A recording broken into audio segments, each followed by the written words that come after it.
Our inspiration for today is coming to us from Pema Chodron's book, that is The Places That Scare You. And I know some of you are aware of that because we're doing it in the Mindful book group. Well, actually today at noon, every Friday at noon, Central Time.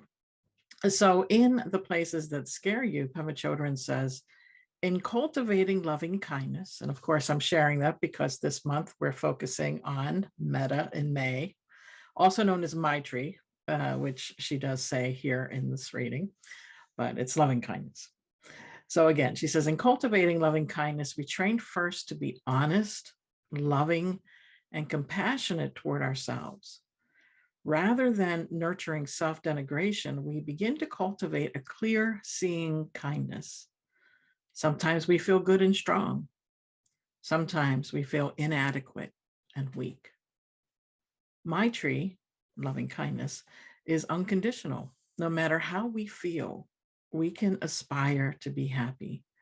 We can learn to act and think in ways that sow seeds of our future well-being, gradually becoming more aware of what causes happiness, as well as what causes distress.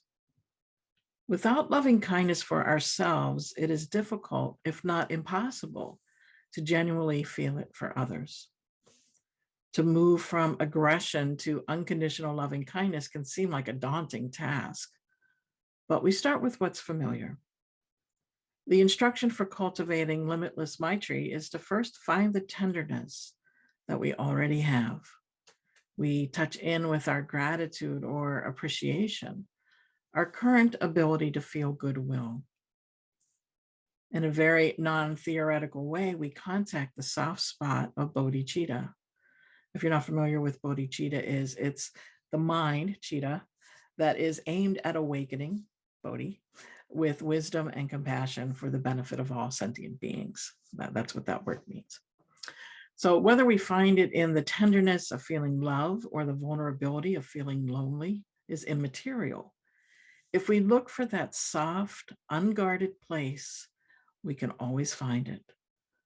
For instance, even in the rock hardness of rage, if we look below the surface of the aggression, we'll generally find fear.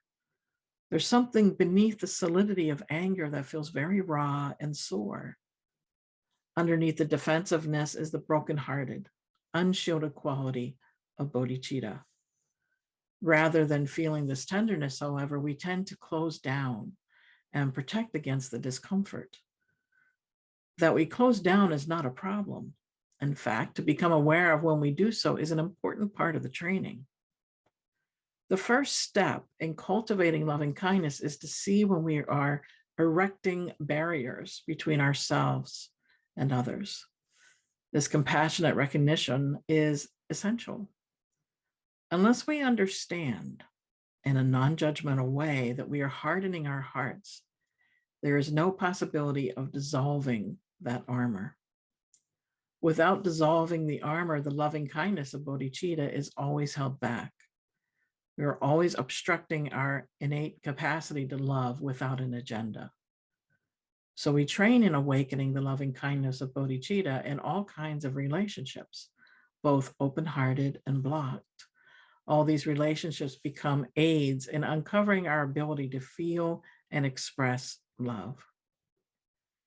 And that's what she shares there. And then she goes into the formal practice of loving kindness, which is something we're going to be starting next week, which is moving through the loved ones, the friends, the neutral person, the difficult person, and then all sentient beings.